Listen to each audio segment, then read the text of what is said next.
We shall not cease from exploration, and the end of all our exploring will be to arrive where we started, and know the place for the first time, when the tongues of flame are enfolded into the crowned knot of fire, and the fire and the rose are one. T.S. Eliot.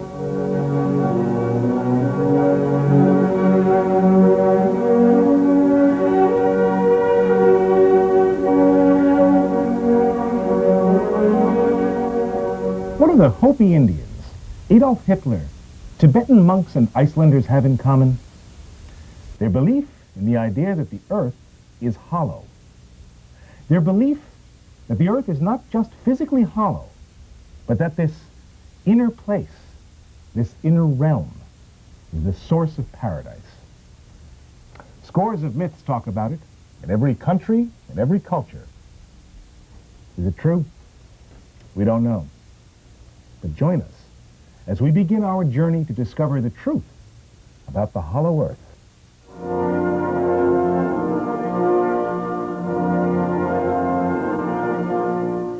The hollow earth has many mythical names. It's been called the land beyond the poles, Valhalla, Utopia, the Garden of Eden. Is it the Avalon of Camelot described in the Arthurian legends? Who knows? Maybe all these names describe the same place, a real place. In Tibet, Agartha. in Egypt, Amerta. in Iceland. Asgard. John Blofield writes in The Tantric Mysticism of Tibet, if, as the cynics would have it, this mystical experience is sheer illusion, the stuff of dreams, it is strange that men and women belonging to widely different environments have, throughout the centuries, suffered the same delusions and dreamed the same dream.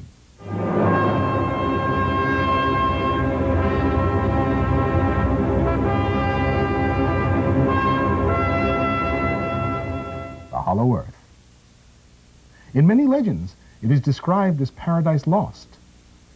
Lost to the people here in the outer world. For some, it is a place where the great ancients live, the people who hold the wisdom of the universe. Some say it is a place of perpetual light, where the inhabitants of Atlantis reside.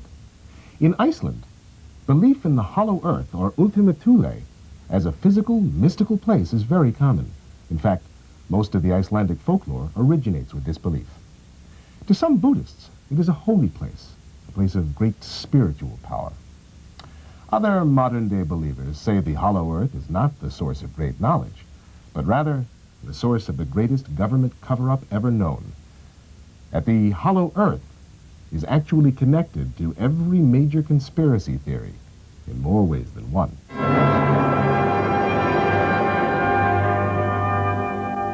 And to some people, the earth is hollow, yes, but it is inhabited by aliens who wish to colonize our planet, malevolent beings waiting to do us great harm. Finally, there are those who firmly believe that all of the UFOs we've seen in our skies come not from other planets, but rather from within the Earth itself. So many different believers, so many different beliefs, some inspirational, some quite terrifying. It's a paradox. And this paradox is what makes the journey to discover the hollow earth such a fascinating study.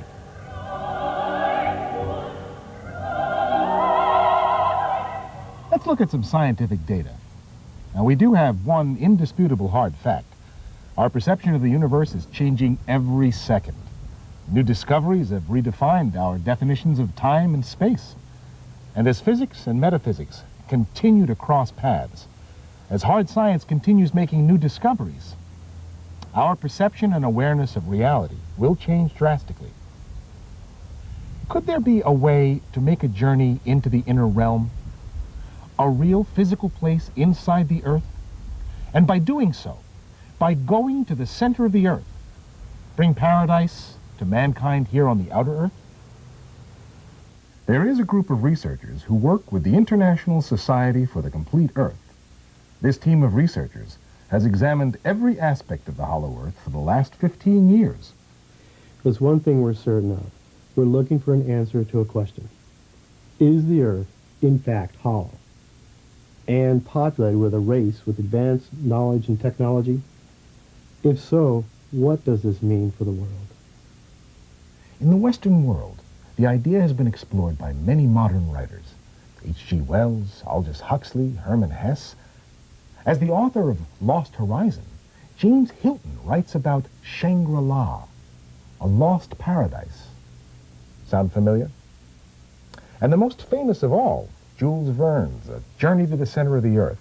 One of his characters says, "A magnificent, glorious spectacle. Do you not admire this place and these crystals? But we must have returned to the surface of Mother Earth. If not, I must be mad. For do I not see the light of day?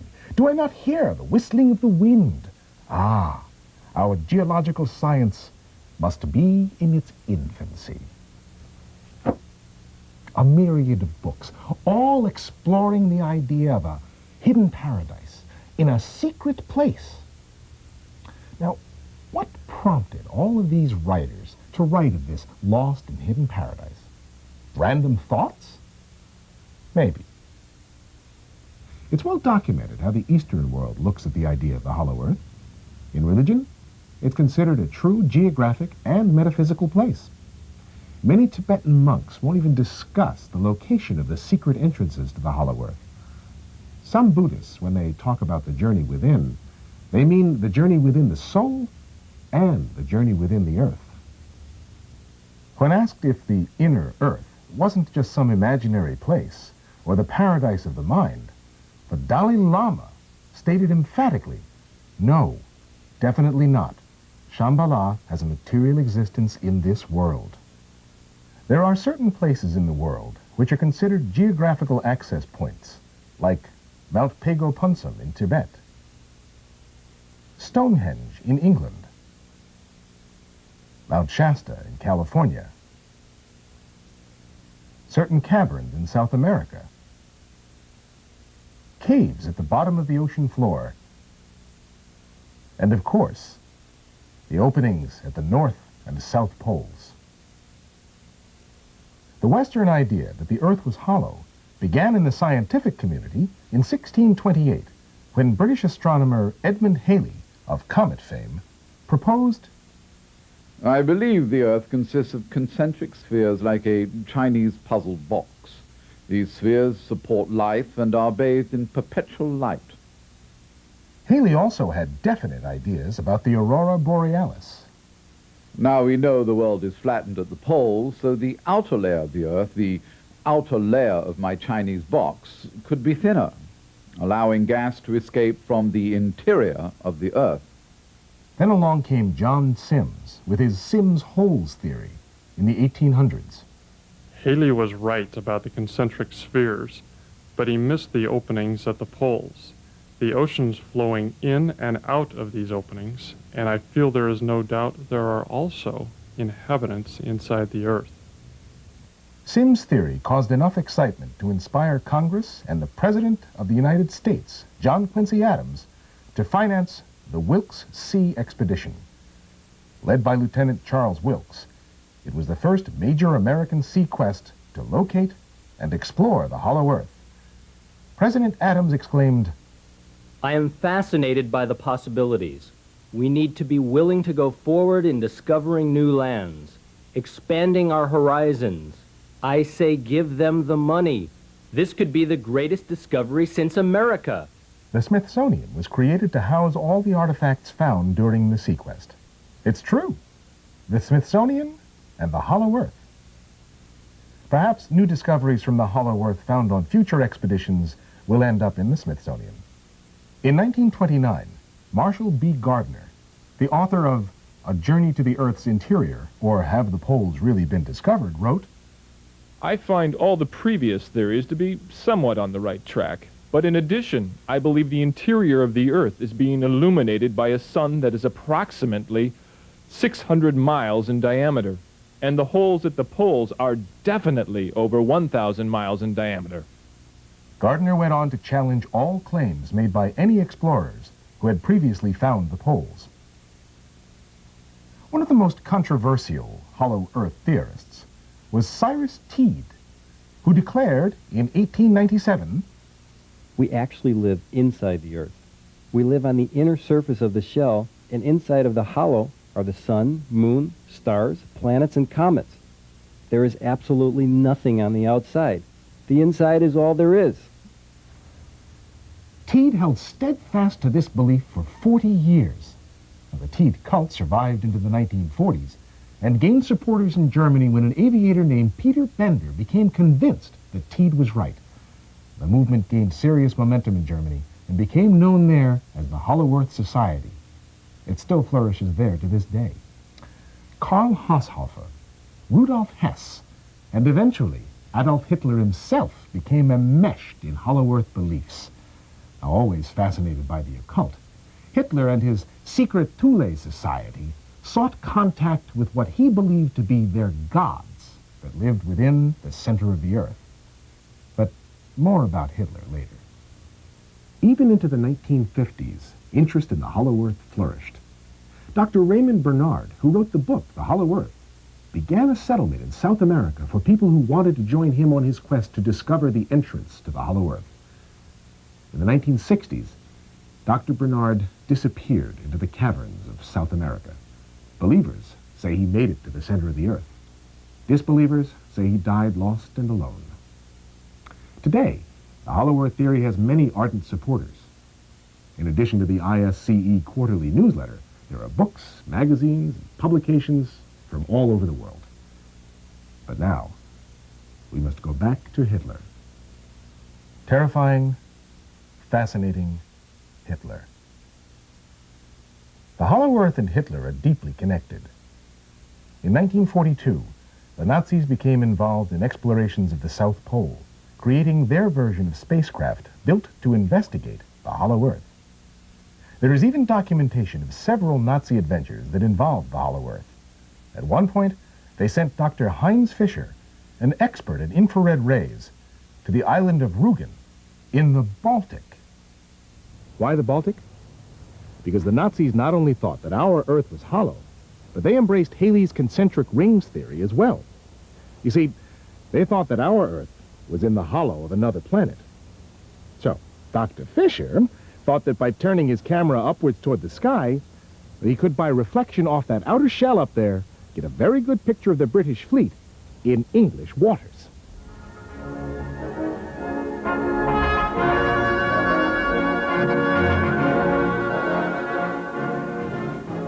There were, and are today, many people who believe that Hitler's remains, his ashes, and gold stolen during the war were taken by submarine to the Hollow Earth after World War II. The ISCE researchers discovered a startling event that occurred in 1947. A skirmish in Antarctic waters involving 3 German U-boats and Admiral Richard Byrd, called Operation High Jump. The U-boat 530 volunteered to surrender in Argentina. After it unloaded and hid an undisclosed amount of cargo and billions of dollars in gold, silver, etc. U-boat 209, it had disappeared. A former U-boat crewman on UB-530, interviewed by the ISCE research team, stated, "Yes, 2 U-boats went to Antarctica in the final days of the war. Not for sightseeing. We had spaceship stations in Argentina and Antarctica. Stations for our Foo Fighters, you know. The Nazi unexplained mystery. The little flying spheres which scared the Allied pilots. But to the point, our subs were on a special mission, delivering the Fuhrer's remains to his final resting place in the Hollow Earth. Because remember, Hitler's remains were never found in Germany. And U-boats were in Argentina after the war in 1947. These are all documented events." Now, this brought the ISCE research team face to face with a recurring puzzle. Admiral Richard Evelyn Byrd seemed to be connected somehow to the Hollow Earth theory. Every path brought the researchers back to Byrd. Now, it's been well documented that Byrd flew over the North Pole and made many other polar flights. It's also a matter of record that Byrd spent months on end alone at Little America in Antarctica. Why? And why did Admiral Byrd engage in a conflict with Nazi U-boats in 1947? Now, the most intriguing Byrd mystery of all is the February 1947 flight over the North Pole. Now, this alleged flight may also have taken Byrd into the interior of the Earth, where he saw lush green landscapes, prehistoric animals, and was greeted by benevolent beings. The diary in which Byrd accurately recorded all of his adventures on this flight is now missing. The ISCE research team has been investigating this. In several phone interviews with his daughter, Pauline Byrd Clark, she verified, "My father has always kept careful diaries of his travels, and he definitely had a personal diary that is missing. It is not among his artifacts at the University of Ohio. I want to know if this alleged diary is his. I do feel it is possible that the Earth is hollow, but I don't know. Since this February 1947 flight has been uncovered, my family has been exposed to many hoaxers. I want to know the truth." Byrd seems to have had curious, otherworldly encounters before on his polar expeditions. He describes in his book, Alone, written in Little America, of seeing a star that he could not identify. Now remember, this is the same pilot who flew over the poles using only the stars in the sky to navigate. "I have just seen a curious phenomenon at 9 p.m. I couldn't identify it at first. It appeared to be a ball of fire which was smaller and redder than the sun. I got the field glasses and it changed from deep red to silver. Every now and then it blanked out. It was astonishing how big it looked at first. I saw it in the southeast, a star so bright as to be startling. I yielded for an instant to the fantastic notion that someone was trying to signal me. That thought came to me again this afternoon. It's a queer sort of star which appears and disappears irregularly, like the winking of a light." Had Byrd actually seen a UFO signaling him from the South Pole opening? Perhaps. Another paradox. Charles Lindbergh was told by none other than the navigator from Admiral Byrd's famous 1927 North Pole flight that he and Byrd had actually missed the pole altogether. "I wanted to be the first to take that polar flight. I am willing to secure financing to help establish the true polar identity. And also, while we're there, we can do some extra investigation. I've been following this hollow Earth theory for some time. Maybe we can change the face of science once and for all." There are many stories about people who lived in the inner realm and sent communications back to their loved ones. The ISCE is in possession of a letter written by a former Nazi U-boat crewman to his comrades back in Germany. The curious thing about this letter is that it was written after the submarine disappeared on a mission to Antarctica. The letter arrived in Germany in 1947, years after the war. The handwriting was verified by the man's family.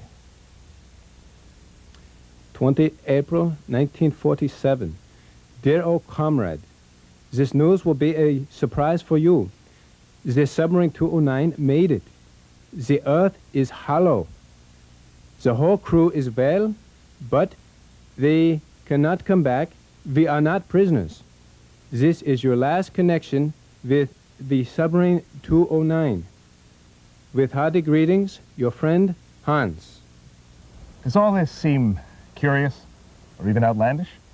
Well, perhaps. But consider this analogy. The Loch Ness Monster is a fantastic example of a folklore legend that has become a case study for hard science. Is Nessie truth or fantasy? Well, reasonable people have sworn they've seen the monster, so scientists have gone to look for it. They've raised money.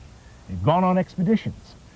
There have been photos of Nessie that have been studied. Some have been exposed as hoaxes, fakes, but others have been verified, making hardcore skeptics and scientists change their minds.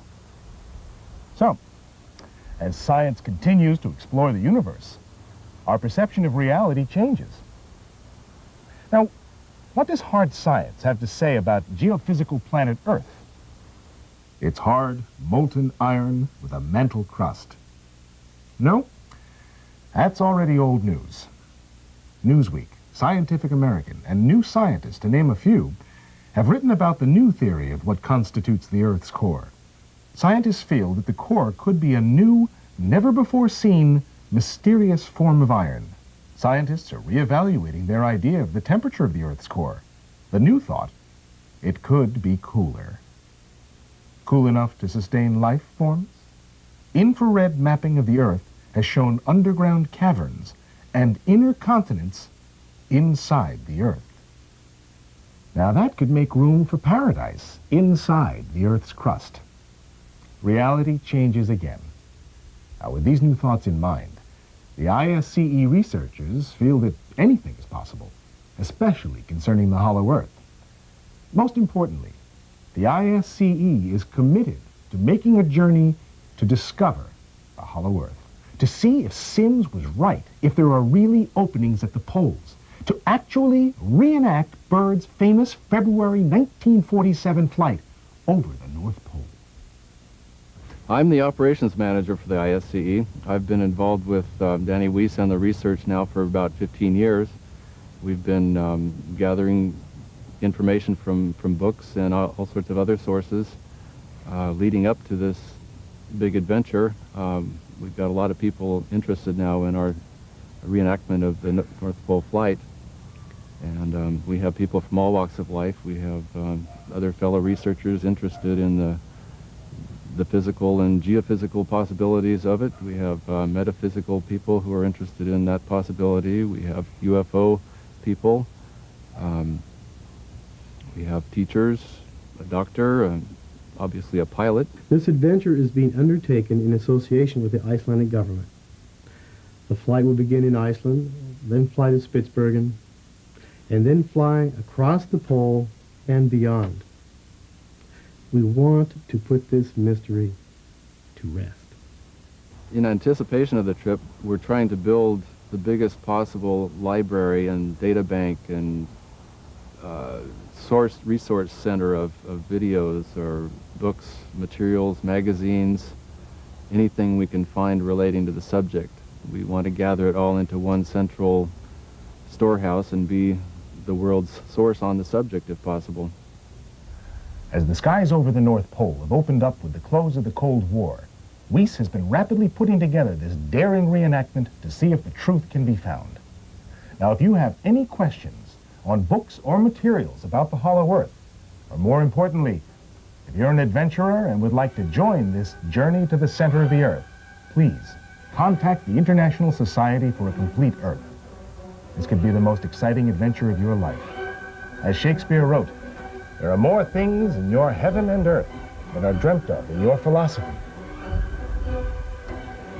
Thank you for joining us.